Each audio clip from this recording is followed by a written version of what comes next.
Segundo livro dos Reis, capítulo 8, e o verso de número 4.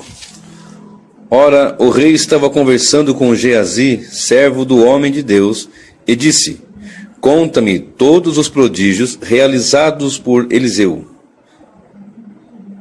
A Bíblia nos diz sobre este moço, o moço de Eliseu, o companheiro de Eliseu, aquele que servia Eliseu, o profeta, o homem de Deus. Eliseu, em certa ocasião, foi o homem de Deus do profeta Elias. E esse moço, Eliseu, teve o privilégio de ser o moço, aquele que andava com Eliseu, aquele que acompanhava Eliseu, que via Deus usando Eliseu. Ele viu com certeza Eliseu fazer que o ferro do machado flutuasse. Ele viu Eliseu realizar milagres, como por exemplo, da ressurreição do moço, do menino, filho da viúva de Sunem. E diz a palavra que este rei em Israel, conversando com Geazi, ele disse: Conta-me de um dos feitos de Eliseu. E ele começou a contar justamente do caso da ressurreição do moço, da viúva de Sunem. E no exato momento que ele contava, chegou essa mulher. E ele disse: olha, é sobre essa mulher aí que houve milagre, sobre essa mulher que ele contava, seu filho foi ressuscitado. Mas o que eu quero chamar a atenção é a questão de que a pergunta do rei para esse moço chamado Geazi foi: conta-me. Porque Geazi, ele podia ser um contador de histórias, mas ele tinha dificuldade de ter a sua história contada. Porque se fossem contar a sua história não seria uma história positiva, portanto, a sua história deveria ser ocultada. Porque a sua história era uma história com uma situação de erros. Como todos nós somos pecadores, nós todos temos erros, mas nós somos pecadores e convertidos ao Senhor, devemos ter uma conduta diferente. O velho homem deve morrer e o novo homem surgir.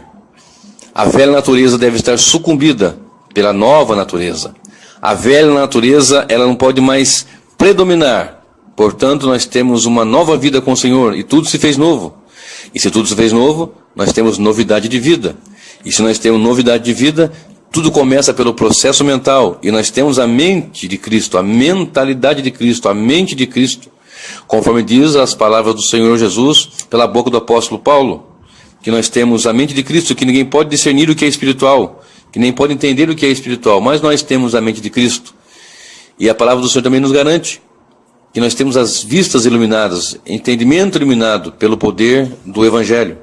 Mas Geazi era um moço que ele tinha muitas falhas, e das quais ele não abriu mão, não largou, não transformou, mesmo, não deixou se transformar, mesmo vendo Deus usar o homem chamado Eliseu, o profeta.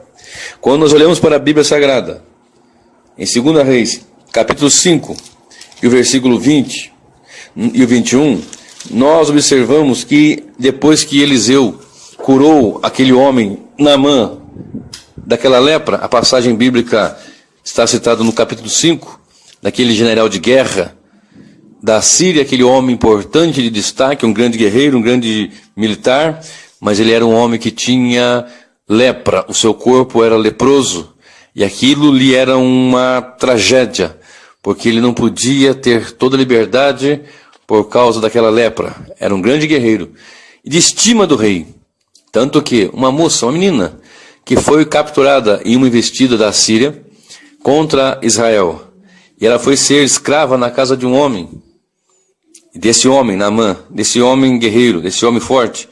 E a moça disse assim, aquela menina, aquela jovem, que a Bíblia não diz nem o nome dela, mas ela disse: olha, se o meu Senhor estivesse em Israel, diante do profeta, o profeta ia curá-lo pelo poder de Deus. Foi mais ou menos assim que ela quis dizer.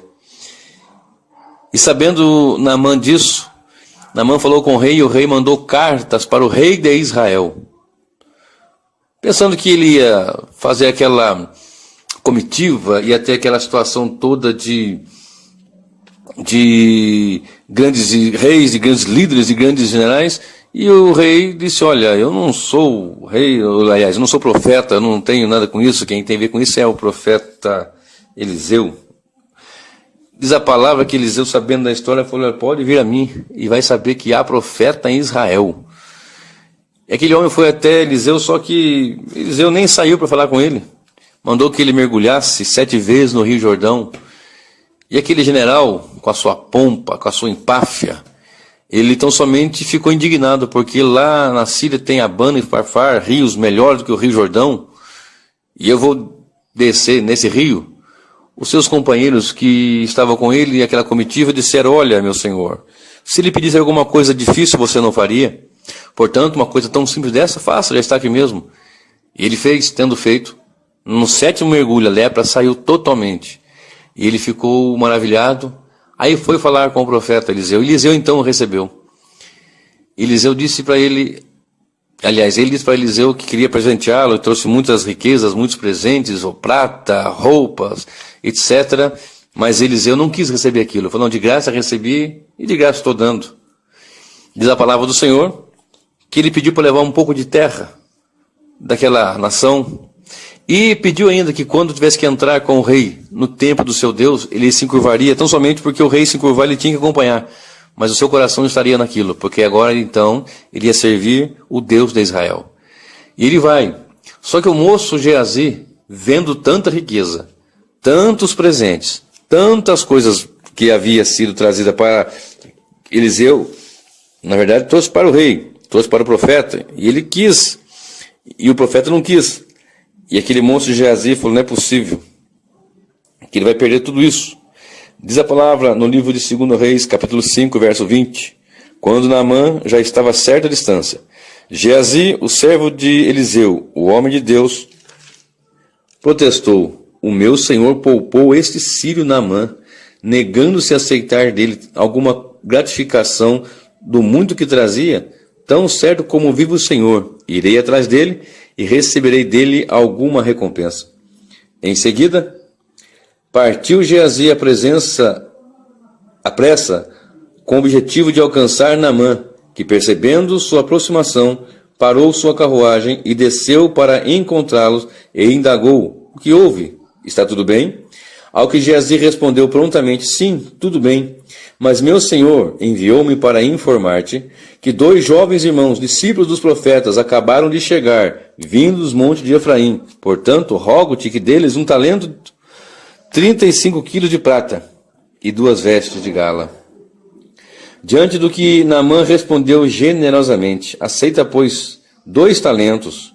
E insistiu com Geazi para que aceitasse aquela oferta, e colocou 70 quilos de prata em 2 sacolas, com as 2 mudas de roupas finas, e entregou tudo a 2 de seus servos, os quais foram à frente de Geazi, transportando as sacolas.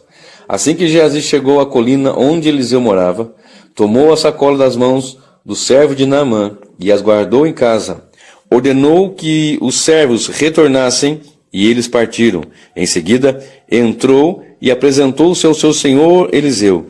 E este lhe indagou: de onde vem, Geazi? Ao que ele replicou: teu servo não foi a parte alguma. No entanto, Eliseu afirmou: porventura não fui contigo em espírito quando aquele homem voltou do seu carro ao seu encontro? Certamente este não será o momento para receberes prata e roupa, tampouco para cobiçares olivais, vinhas, ovelhas, bois, servos e servas. Por este motivo, a lepra, a enfermidade que assolava a pele de Naamã, atingirá a tua pessoa e todos os teus descendentes para sempre. E assim Geazi saiu da presença de Eliseu já leproso, e seu corpo parecia coberto de neve. Ora, Geazi tinha, como eu disse agora há pouco, muitas e terríveis falhas. Uma delas era a ambição. Ambicioso porque havia uma fortuna, muitos presentes, prata, roupas, coisas finas. Mas Eliseu não quis nada daquilo, porque Eliseu tinha compromisso com o Deus da palavra. E sabendo que Deus cuida, não tinha que vender o milagre, não tinha que negociar, barganhar a fé. É o que muitos fazem nos dias de hoje: barganham a fé, compram a fé, barateiam a fé, negociam com a fé, mudam de ideia por causa de um valor alto. mudam a palavra, mudam a pregação, mudam a maneira, distorcem a palavra, pegam um texto fora do contexto com o seu pretexto de apresentar uma nova doutrina, um erro, para abraçar, para aceitarem os erros. Mas a palavra não diz isso. A palavra diz que a palavra de um homem, ela tem que ser sim, sim, não, não. O que passar disso é de procedência do maligno. Se a nossa palavra muda de manhã e muda de tarde, se falamos sentado e nos sustentamos de pé, se dissemos de manhã e não afirmamos à tarde, nós não temos um sim e um não. Nós temos uma hora sim, outra hora não, para a mesma situação, para o mesmo assunto, nós temos algo do maligno.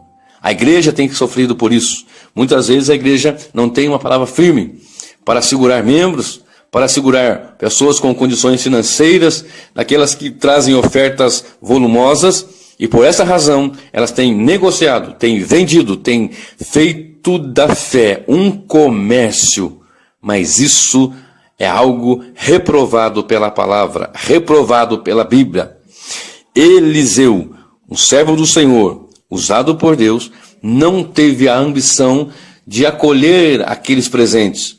Muito embora ele não pediu, muito embora seria gracioso receber, mas ele preferiu ser um testemunho, dizendo, eu prefiro, era o que está dizendo, não ter esse presente e ter a honra das pessoas de saber que eu não negociei, do que ter esse presente e as pessoas apontar dizendo, está ficando rico porque está usando o nome de Deus. Geazi era um homem ambicioso. A Bíblia nos fala que a ganância é um tipo de idolatria. É uma espécie de idolatria, a ganância, a ambição. Quando olhamos para a palavra, quando meditamos na palavra, quando olhamos para a Bíblia, nós entendemos que realmente os ambiciosos, aqueles que desejam ser ricos, eles vão cair em muitas e várias concupiscências, em muitos e vários enganos, erros terríveis.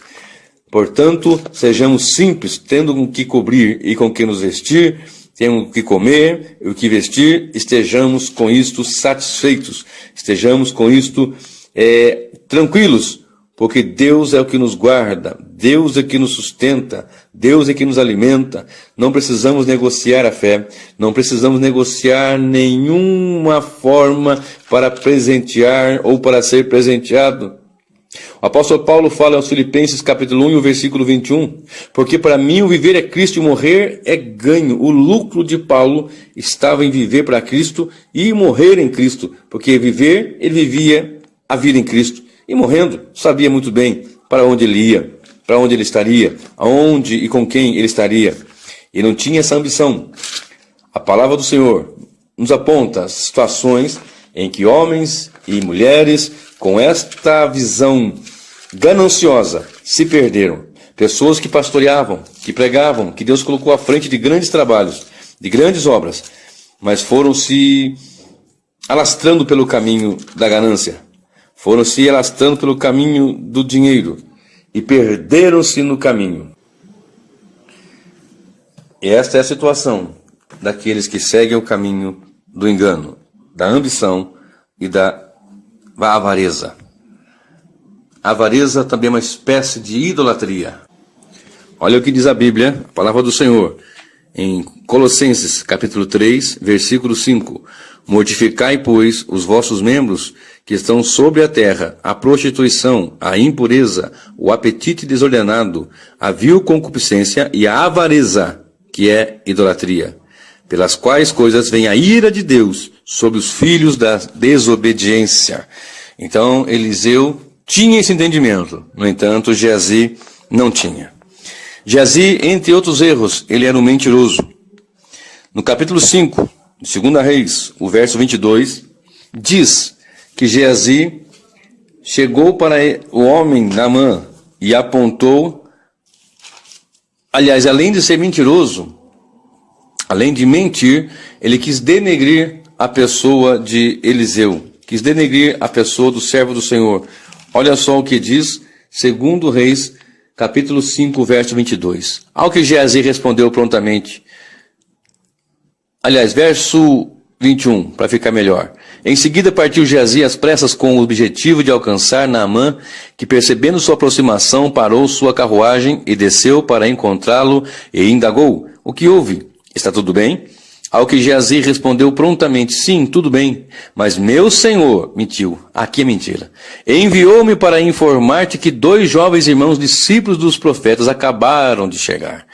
Estava dizendo que tinha chego 2 profetas, 2 filhos dos profetas, 2 servos, e estava mentindo quando disse que Eliseu o havia mandado, vindo dos montes de Efraim, esses 2 moços. Portanto, rogo-te que deles um talento, ou seja, 35 quilos de prata e 2 vestes de mudo, vestes de gala, vestes finas. Estava dizendo que o profeta o havia mandado, porque havia chego pessoas ali para serem atendidas. Mentiu, mentira. Acabamos de ler aqui em Colossenses 3, que aquele que mortifica os membros, ele deixa todos esses enganos, a concupiscência, a prostituição, a impureza, e a palavra nos diz, no livro de João, capítulo 8, verso 44, que o diabo é o pai da mentira. E se aquele que se mete em uma mentira, vive na mentira, anda na mentira, prontamente é filho do diabo. Geazi mentiu. Geazi era um mentiroso, ambicioso e um mentiroso. Também ele era ardiloso. Uma pessoa que tinha ali uma artimanha, porque as pessoas, por causa do erro, por causa do engano, elas têm uma artimanha, têm uma forma ardilosa de proceder, de um procedimento ímpio, perspicaz, sagaz, que até mesmo nos engana muitas vezes. Olhamos assim e pensamos que de fato é alguma coisa boa, mas a Bíblia nos orienta, o Senhor Jesus nos orienta, é pelo fruto que você vai conhecer a árvore. Portanto, se você olhar para uma árvore e não conhecer, busque enxergar os frutos. Por exemplo, eu não consigo enxergar numa árvore se ela é um pé de caju ou não. Mas se eu ver o caju, eu sei que é um cajueiro. Pelas suas folhas não conheço. Pelos seus galhos não conheço. Mas se eu ver o fruto, eu sei que é um cajueiro. Da mesma forma são nós os servos do Senhor. Deve ser observado em nós os nossos frutos. Quais eram os frutos que aquele moço tinha? Quais eram os frutos que ele procedia? Ele procedeu um fruto da mentira, porque ele disse que o homem de Deus o mandou, que chegou pessoas ali para serem atendidas, e era mentira. Ele era ardiloso, e nessa sua artimanha de mentiroso e ardiloso, ele chegou para o homem Naamã, e Naamã lhe deu aqueles presentes, 70 quilos de prata, mais vestes de gala, vestes finas. E mandou que 2 servos fossem adiante dele, em certo local, numa colina. Ele despediu aqueles moços, para não chegar com aqueles 2 homens até onde estava Eliseu, para que o homem de Deus não percebesse, possivelmente para esconder aquela prata, para depois vendê-la, para esconder aquela roupa, e enfim, de uma outra forma, de uma outra artimanha, fazer com que o homem de Deus, aliás, fosse ludibriado, enganado. No entanto, Eliseu era um homem de Deus, tinha o Espírito de Deus na sua vida. E foi-lhe revelado o que aquele moço havia feito. Foi-lhe revelado. 2 Coríntios capítulo 2, versículo 11, fala dos ardis de Satanás. E que nós não podemos ficar desatentos com os ardis de Satanás. E há pessoas ardilosas, pessoas que têm uma habilidade, um ardil para o engano, para as trevas, para nos enrolar, para enrolar a igreja, para enrolar os santos. Mas o Senhor guarda os seus. O Senhor é o que nos dá entendimento. É o Senhor que nos dá uma mente cristã, a mente de Cristo, e nos dá o discernimento para enxergar, para entender o que é de Deus e o que também não é de Deus. Portanto, devemos estar em oração, viver de boca no pó, buscando na palavra, na revelação bíblica, a palavra do Senhor, para ter a verdade esclarecida em nossas vidas, para andarmos segundo a verdade, porque nada podemos contra a verdade, senão pela verdade. Os ardis de Satanás e a artimanha, a sagacidade que esse moço tinha, muitos têm, essa habilidade para o engano. Quantos e quantas multidões vão seguindo seus líderes, sem consultar a Deus, sem observar a palavra, porque não tem o Espírito de Deus. Eles olham para o profeta, olham para o homem, olham para o pregador, para o pastor, e veem ali o que ele falar, é o que nós vamos fazer, não observando a palavra. Em detrimento da verdade, observa o que o homem fala. Devemos observar o que o homem fala segundo a palavra de Deus. 2 Pedro 4,11, a parte A diz, 1 Pedro 4:11, a parte A diz: se alguém falar, fale segundo as palavras de Deus. A palavra de Deus, ela é luz para o nosso caminho, ela é lâmpada para os nossos pés. A palavra de Deus, ela é mais doce do que o mel na nossa boca. É a palavra que nos sustenta, é alicerce para nossas vidas. Eliseu era mentiroso, era ambicioso, mentiroso e ardiloso. Diz a palavra, no capítulo 5, de 2 Reis, e o verso 27, que ele ficou leproso. O homem de Deus disse: olha, meu espírito foi contigo. Eu vi o que você fez, eu sei o que você estava fazendo. E a lepra de Naamã vai passar para você e para os seus descendentes. E ele saiu dali branco como a neve. Leproso, lepra é um tipo, uma tipologia, uma linguagem tipológica do pecado. Aquele que se mete com o pecado, que se mete com a mentira, que se mete com a ambição, com esse ardil do adversário. São ardilosos. Porque Satanás, ele é astuto e ardiloso, não foi assim no Éden? Disse para a mulher, foi isso que Deus disse? Chegou lá no deserto, quando Cristo estava ali em jejum e oração durante 40 dias, e disse: é assim que está escrito? Com aquela forma ardilosa. Muitos líderes têm a habilidade de pegar qualquer texto, mais distante que seja do assunto, eles conseguem converter para dinheiro. Conseguem pegar qualquer texto, por mais contrário à questão naquele contexto de dinheiro, ele consegue transformar ardilosamente e arranca o dinheiro das multidões. E as multidões gostam. Muitos estão ali enganados. Muitos estão ali sem de fato saber. Mas uma grande maioria, uma grande parte, quiçá a maioria mesmo, estão ali porque querem uma barganha com Deus, querem alguma coisa, querem fazer negócios. E o nosso negócio é servir ao Senhor, independente do que Ele é, ou melhor, do que Ele faça, porque Ele é o Senhor. Nosso negócio é servir ao Senhor independente do que Ele nos dê, porque na cruz do Calvário já nos deu a salvação em Cristo Jesus. O nosso negócio é servir ao Senhor independente se vamos ser curados ou não, porque nossa certeza, nossa esperança é que ainda que nosso corpo tombe morto no chão, nós vamos ser ressuscitados em corpo de glória. Não negociamos com o Senhor, mas servimos a Ele livremente, e Ele se servir de nos abençoar com a saúde, nos abençoar com a capacidade para trabalhar, para ganhar nosso dinheiro, para viver, e nos honra ainda para pregar o Evangelho, para anunciar as boas novas de salvação, dos quais muitos negligenciam e não querem fazer. Tem saúde para fazer, tem tempo para fazer, mas não o fazem. E muitos fazem isso, usam de engano e arrastam multidões. Mas está escrito que no final dos tempos o Espírito expressamente diz que muitos amontoarão para si mestres segundo as suas concupiscências, terão comichão nos ouvidos, querendo amontoar para você mestres segundo as suas concupiscências. Eles querem isso, eles desejam isso. E andam por esse caminho de engano, de erro. E Naamã saiu dali limpo, porque obedeceu à palavra. E Geazi, por mentir, ele saiu dali leproso.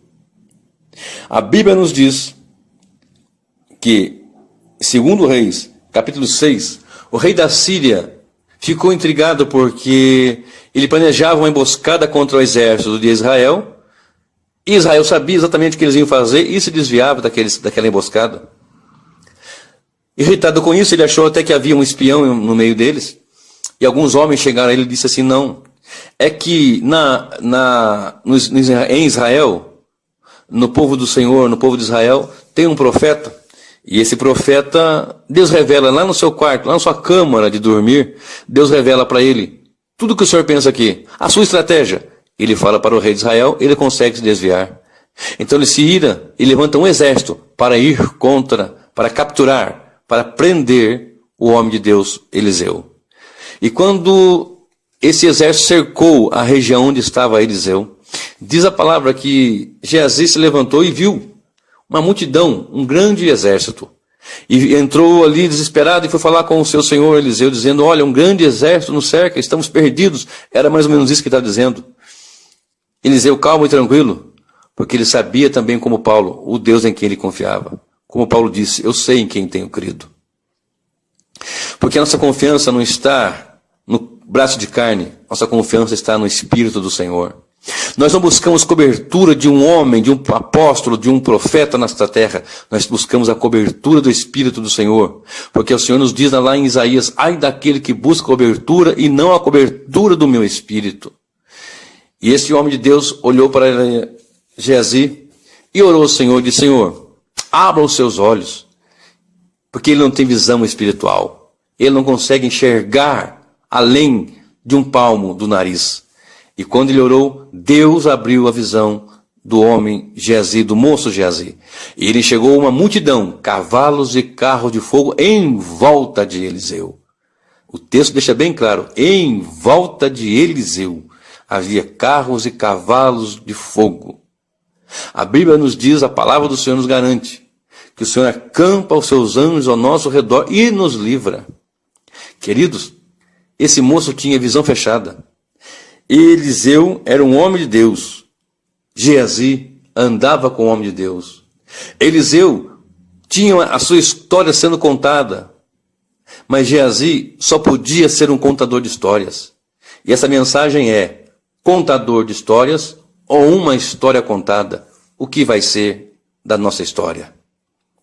Porque se eu viver de uma forma negativa, fraudulenta, mentirosa, errada, nós mesmos não vamos querer que a nossa história seja contada. Porque quem gosta de contar uma história desse naipe? Queremos contar a história de pessoas que foram transformadas por Deus. Queremos que as pessoas contem a nossa história dizendo, bom, ele foi isso, ele foi aquilo, mas hoje ele é transformado pelo sangue de Jesus. Ele é transformado pela palavra do Senhor. Ele é transformado pelo Espírito do Senhor que age na sua vida. Uma história contada ou um contador de histórias. Geazi só podia ser um contador de histórias. Ele não podia ter a sua história contada, porque a sua história dava nojo, a sua história dava asco, algeriza, porque só tinha engano, mentira e fraudulência. Ele não tinha visão aberta, ele era ambicioso, ele era mentiroso, ele era ardiloso, ele se tornou um leproso e não conseguia enxergar. Agora, nossa história tem sido contada por alguém, ou nós só podemos contar de outros o que tem feito? Nós contamos que pastor A, pastor B, pastor C orou e Jesus curou, ou as pessoas vão contar que Jesus também é na nossa vida?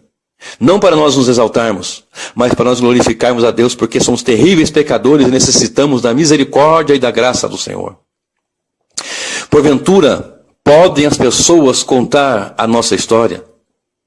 Não que queremos ser afamados, não que busquemos fama, mas porque Ele transformou a nossa vida. Será que as pessoas podem dar testemunhos como aquela mulher, ali, essa mesma mulher de Sunem, segundo Reis 4, quando Eliseu passava naquela região, ela entrava na casa daquela mulher e comia pão, e ela disse para o seu esposo, vejo que este verdadeiramente é um homem de Deus. Vamos fazer um quartinho para ele se recolher quando passar por aqui. E fizeram um quartinho para ele, com uma cadeira, uma cama, uma mesa e um candelabro. Ora, Deus quer que as pessoas contem a nossa história. Não nossa história particular, só e pessoalmente. É claro que Deus nos honra com a sua presença. Mas a nossa história enquanto igreja. A nossa história de evangelismo. A nossa história de pregação viva do Evangelho, pregação bíblica, cristocêntrica. A nossa história de mensagem clara, viva e poderosa. Nós somos uma história contada ou apenas um contador de história? Será que nós vamos somente contar da história de um irmão que ora? Ou as pessoas vão poder dizer, esse também é um homem que ora, uma mulher que ora? Será que vamos contar apenas dos vultos passados? Como, por exemplo, John Bunyan, por exemplo, Savonarola, por exemplo, Moody, ou vamos ter alguém para contar? Esses também são exatamente semelhantes àqueles que lá em Atos falam, aqueles que agitam o mundo inteiro, chegaram até nós.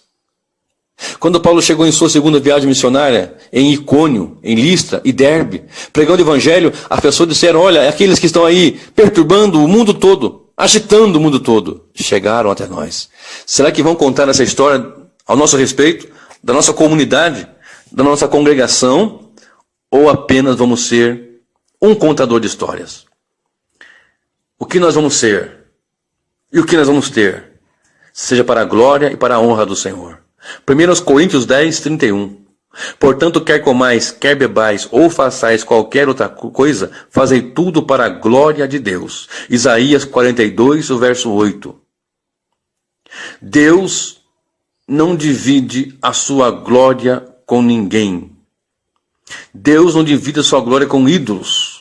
Deus não divide a sua glória com quem quer que seja, mas que a nossa história seja contada, porque Deus está em nossas vidas, porque Deus está operando em nosso ser, porque Deus está nos guardando debaixo da sua potente mão, porque Deus está nos sustentando com a sua destra de justiça. A palavra de Deus, o Senhor, nos diz claramente: eu sou o Senhor, este é o meu nome. A minha glória, pois, não darei a outros, nem o meu louvor às imagens de escultura. Isaías 42 e o verso 8 diz a palavra do Senhor. Então que as pessoas contem nossa história para a glória de Deus, que pegou um terrível, perdido pecador e transformou no seu servo, num pregador, num evangelizador, num que professa a fé em Cristo sem medo, com ousadia, sem temer a espada, por mais difícil que seja, por mais assolador que isso possa parecer, mas ele continua anunciando que Jesus é o Senhor, que Jesus é o Salvador e que ele voltará para buscar o seu povo na terra, para eternamente estar com ele. Contador de histórias ou uma história contada? O que será de nós?